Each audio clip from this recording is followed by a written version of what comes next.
Thanks for joining us again on the newsroom. A fire outbreak in Obanla area of Akure, Ondo State has destroyed scores of shops and houses. According to eyewitnesses, the inferno, which started at about 9 p.m., is said to have been caused by an explosion in a mini gas station around the area. Meanwhile, firefighters are yet to arrive at the scene of the incident, but residents are battling to put it out. Most of the shop owners were not around due to the COVID-19 lockdown.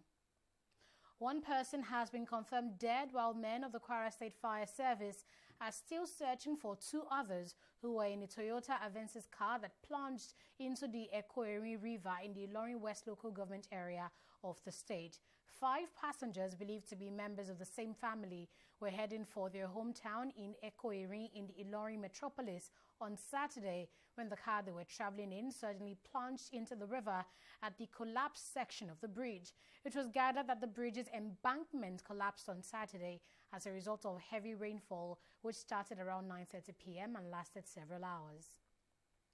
And now to politics. Governors elected on the platform of the All Progressives Congress will be meeting with President Muhammadu Buhari over the Edo State APC governorship primary crisis. According to reports, the governors will meet with the president to seek his intervention over the crisis ravaging the Edo chapter of the APC, which had led to the disqualification of the state governor, Godwin Obaseki, from the state primaries scheduled for June 22nd. Records that the screening committee set up by the party's National Working Committee disqualified Obaseki, and the appeal panel upheld the disqualification on the basis of contradictions in his credentials. The National Association of Resident Doctors of Nigeria on Monday commenced a nationwide strike after the expiration of a 14-day ultimatum. In a circular issued last week, National President of NAD, Dr. ALIYU SOKOMBA, had said the association found it necessary to take the painful decision of calling on a strike following the inability of the federal government to meet its demands. All resident doctors, medical officers below the rank of principal medical officer, and house officers across the federal and state hospitals in Nigeria embarked on the total and indefinite strike action from 12 midnight on Monday, June 15, 2020. SOKOMBA clarified that the doctors are striking for the government to provide appropriate personal protective gear for all healthcare workers, for them to immediately reverse disengagement of all 26 resident doctors in Just University Teaching Hospital, and to pay all salaries owed them in keeping with provisions of the Medical Residency Training Act. To security matters now, the humanitarian coordinator in Nigeria, Edward Kalon, has condemned the violent attacks in Mongono and Ngazia local government areas of Borno State on Sunday. In a statement, Kalon said he's appalled and deeply saddened by the news that many civilians, including an innocent child, lost their lives in the horrific attacks. At least 37 other civilians were injured and a major humanitarian facility was damaged. Kalon sent his deepest condolences to the families of the victims while wishing all who were injured a speedy recovery.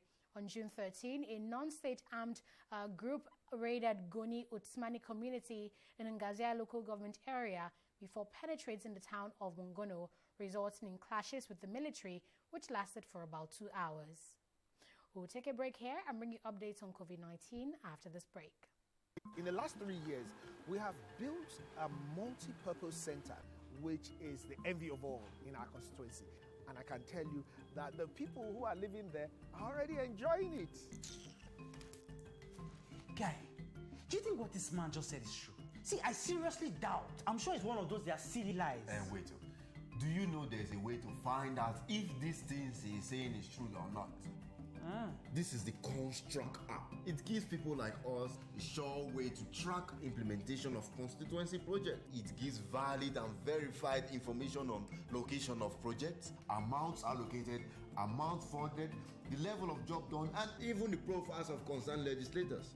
You and I can post directly on this app. Are you serious? This is the go-to app if you want to know how our Commonwealth is being expanded by the government. Wow.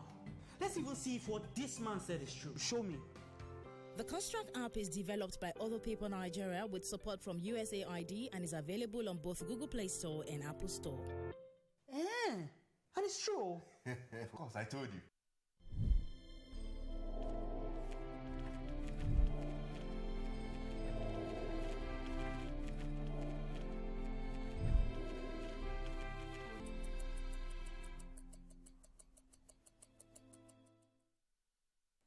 Gombe has topped the list of states with new COVID-19 cases, according to the new data released by the Nigeria Center for Disease Control, NCDC.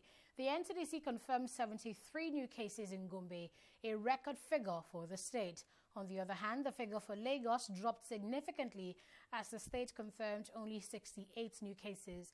Gombe is now the 12th state with the highest figure of cases, with a total of 410 confirmed COVID-19 infections. Cross River remains the only state in Nigeria yet to record any case of coronavirus. 26 healthcare workers, including 6 medical doctors, have died of COVID-19 in Nasarawa State. This is according to the Coalition of State Health Professionals Association in Nasarawa. Speaking to Newsman on Sunday in Lafia, the coalition spokesman and chairman of the Nigeria Medical Association, Peter Bulus, said the death of the 26 healthcare workers is due to government neglect of the health sector. He said the death of the health workers was as a result of inadequate provision of personal protective gear to health personnel across Nasarawa and the local government health facilities. 403 new COVID-19 cases have been confirmed in Nigeria. The National Center for Disease Control announced this in its official Twitter handle on Sunday, taking the total number of confirmed cases to 16,085. Also, 119 patients have been discharged from isolation centers and 13 new deaths have been recorded. No new state has reported a case in the last 24 hours. Medical experts and president of the National Association of Resident Doctors of Nigeria, ALIYU SOKOMBA, has allayed fears over the rising number of COVID-19 infections in the country. In an interview with TV360 on TV360's flagship program, TV360, SOKOMBA attributed the increasing cases to improved testing capacity. He also added that as more people get tested, more cases will be detected, but this is not a cause for concern. The fact that we are recording more cases now does not mean that we are having more infection. What we are having is, we are observing is as a result of increased testing. As you know, most people with COVID-19 are people who have the disease but are not manifesting symptoms. They are called asymptomatic cases. And so because more tests are being done right now, they are being detected. That does not translate to more infection taking place. Until we are able to test a significant number of Nigerians that will be able to identify these people and isolate them and treat them, the cases will continue to rise. Will continue to be detected until we get to the peak before the case will start declining. So what we are having now is we are detecting people who got infected previously. Before now, we are not unable to detect them. Right now, we are detecting them and they are being identified and treatment is being instituted. Business Stories is up next after this break.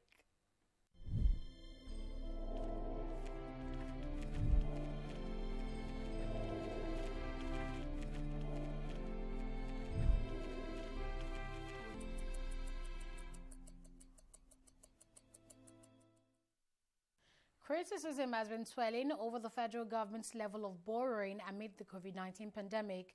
The Senate recently approved a $5.5 billion loan of President Muhammadu Buhari, and both houses also approved an 850 billion naira borrowing request made by the president last month, which is to be sourced from domestic markets to fund critical capital projects in the 2020 budget. The major concern has been speculation that this borrowing may result in a debt crisis for the country, but economic analyst Ken Efe says, contrary to public opinion, the best time to borrow is now. We have to borrow. The reason is this. One, the two visions we have for Nigeria, Vision 2050, GDP of 6.4 trillion, 2030, 1.64 trillion. You can only go there if you are investing in infrastructure, if you are investing in productive capacity. So that's that's number one. The number two is you are borrowing 5.513 billion today. If you don't borrow this 5.513 billion today, if you have to save this money, it may take you 3 to 5 years to save this 5.5 billion before you invest it. And by the time you get to those 3 to 5 years, the money has doubled. The requirement for the job you are going to do is doubled. So it makes sense that you borrow it today rather than wait until you are able to save that money in 3 years' time. you get a low, very constitutional rate between 0 and 2%. Much, much lower than 5 to 6% that you will get from bilateral lenders. Americans have begun another round of protests over the killing of 27-year-old Black American Rayshard Brooks by a white police officer in Atlanta on Friday. An investigator for the medical examiner said in a statement that Brooks' death was a homicide caused by gunshot wounds to the back. An autopsy conducted on Sunday showed that he had died from blood loss and organ injuries caused by 2 gunshot wounds. The officer suspected of killing Brooks was fired, and the other officer involved in the incident, also white, has been put on administrative leave. Turning now to sport news, La Liga has said it will take legal action after a pitch invader breached security to get a selfie with Barcelona's Lionel Messi at a behind-closed-doors game. The fan appeared on the pitch early in the second half of Saturday's 4-0 win away to Molleca. He managed to pose for a picture within a couple of meters of Messi before being grabbed by security staff. According to the Spanish League, the incident is considered to represent a criminal act. And that's it on the newsroom at this hour. Thank you for watching.